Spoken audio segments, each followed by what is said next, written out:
Hola y bienvenidos a este nuevo espacio de Vigilancia en Acción.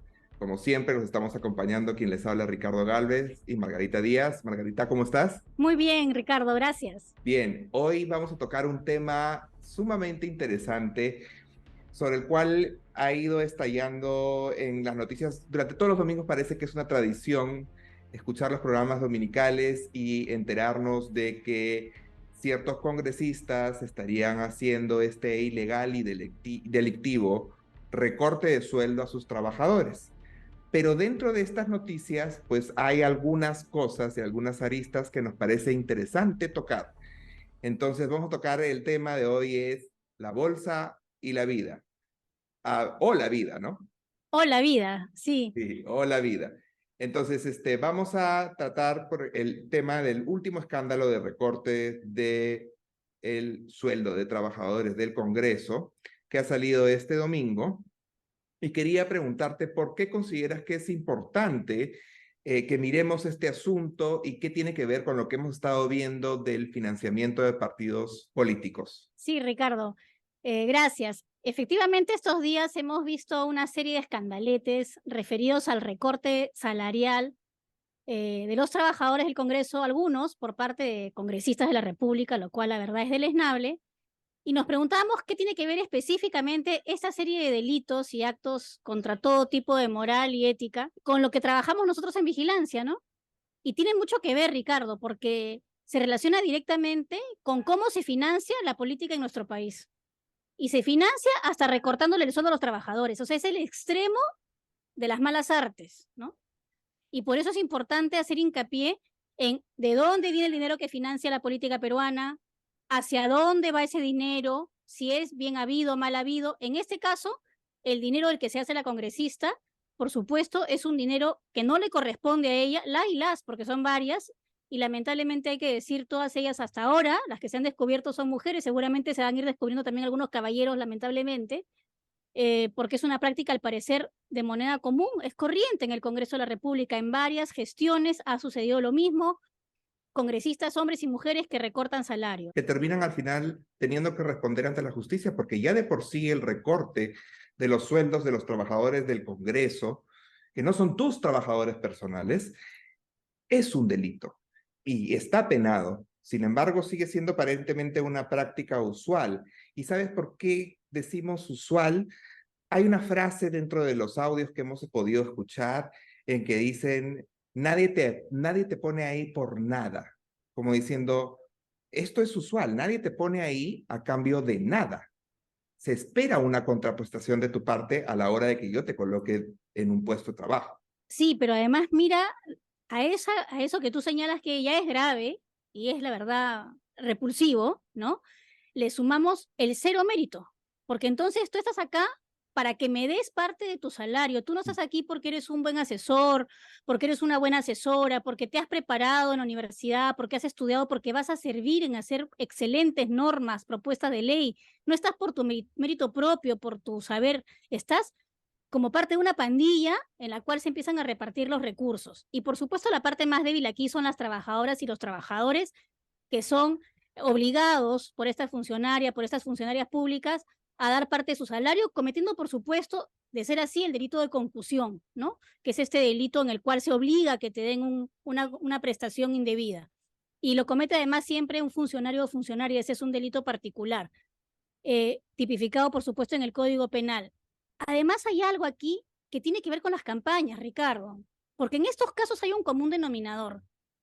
Todas dicen, he gastado un montón de plata en mi campaña. Por supuesto que hablan de cantidades exorbitantes no declaradas a la OMPE, con lo cual... Ahí queríamos hacer hincapié, ¿no? Porque por la boca muere el pez. Los candidatos al Congreso están obligados a declarar ante la OMPE sus gastos de campaña. Sin embargo, en estos audios utilizan como excusa que gastaron un montón de dinero en campaña, dan cifras astronómicas que pueden sí o no ser ciertas, pero lanzan este mensaje de, mira todo lo que gastó en campaña, yo tengo que recuperar. Entonces tú tienes ahí que aportar. Sin embargo, ¿qué encontramos en estos casos en los registros que han presentado los candidatos ante la OMPE? de sus gastos de campaña. Encontramos que los reportes son por muchísimo menos de lo que aparentemente en estas conversaciones telefónicas sale a relucir, con lo cual estarían declarando prácticamente por su propia voz haber recibido aportes anónimos mayores a 2 UITs, y obviamente eso es un delito también actualmente con las modificaciones del Código Penal, recibir dinero de forma anónima, pero además con otro delito, que es la falsa declaración a la OMPE, a la administración pública. Entonces, hay una serie de delitos que se llama concurso, ¿no? Cuando están varios delitos juntos, y más allá de las penas que puedan corresponderles y de las sanciones penales, ¿qué clase de partidos y qué clase de representantes tenemos, Ricardo? Sí, y lamentablemente ese es el nivel al que estamos descendiendo por faltas éticas, por la forma en la que se eligen a los candidatos dentro de los partidos, por la forma en la que se seleccionan a los candidatos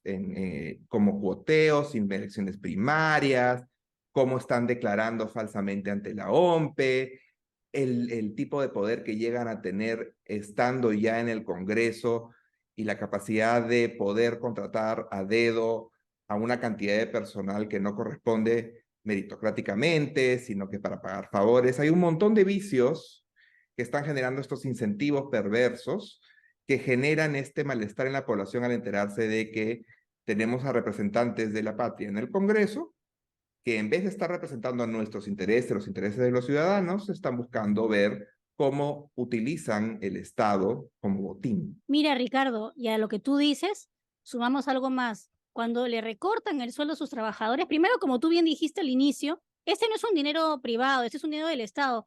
El Estado es el que paga los salarios en el Congreso a todos sus trabajadores y trabajadoras. Así que acá no puede haber ningún tipo de recorte bajo ningún concepto.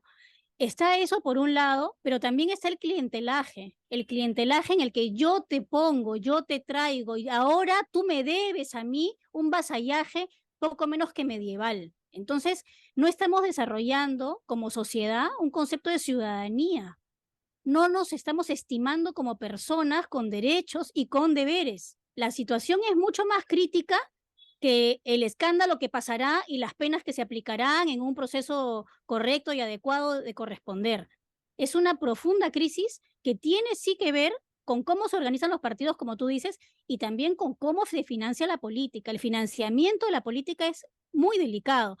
Una de estas congresistas dice, por ejemplo, con esto estoy pagando las capacitaciones, pero si para las capacitaciones reciben financiamiento público directo, esto se lo estoy dando a mi líder tenía que darle la plata contante y sonante, 50.000, 40.000, y así van diciendo en general en estos casos, ¿no?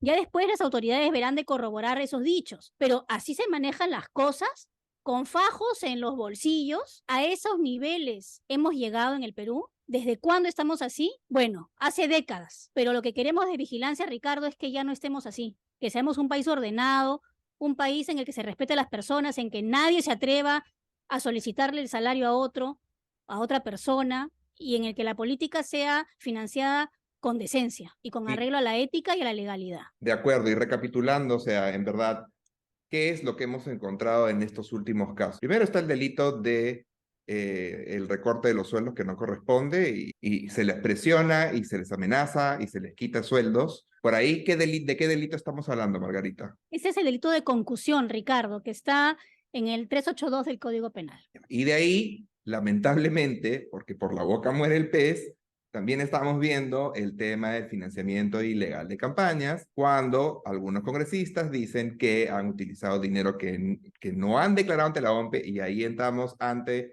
el delito de declaración falsa ante autoridad administrativa. Entonces ya hay varios delitos que se están metiendo dentro del caso, y ante esta situación y ante esta proliferación de escándalos que dudo que frenen, porque la verdad que con las cosas que hemos escuchado parece que es una práctica usual.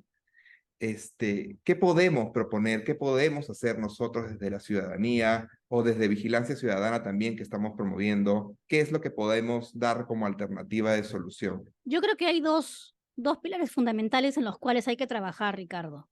Uno es en la educación hacia los partidos políticos, la formación en valores, también instrumentos de gestión y también, por supuesto, en modelos de gestión para la debida diligencia, para poderse anticipar este tipo de situaciones y poder mitigar los riesgos y los daños, ¿no?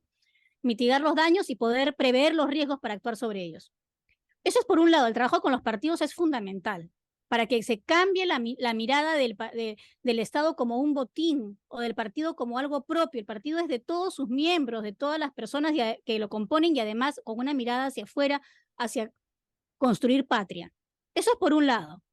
Y por otro lado, fortalecer a la OMPE. O sea, la OMPE necesita tener mecanismos modernos para poder hacer una adecuada fiscalización y verificación de los aportes de campaña y del uso del financiamiento público directo y de las rendiciones de información financiera anual y etcétera. O sea, tiene que haber un fortalecimiento del ente supervisor y a la vez educación y mejora en instrumentos de gestión de los partidos políticos. Y quisiera agregar un tercer elemento que creo que es importante, que es el ojo ciudadano. En verdad tenemos que generar los incentivos para que los partidos busquen mejorar la calidad de sus candidatos, busquen mejorar sus prácticas, se guíen por la ética y parte de eso es la importancia de que los electores premiemos y castiguemos a aquellos partidos y aquellos candidatos que están haciendo mal las cosas. Porque si siguen haciendo mal las cosas y nosotros seguimos premiándolos, ¿qué incentivo tienen ellos para cambiar? ¿Qué incentivo tienen ellos para ser diferentes, para trabajar con ética, principios, valores?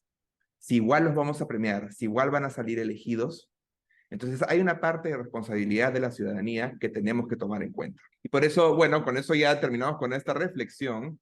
El día de hoy los invitamos a seguir acompañándonos.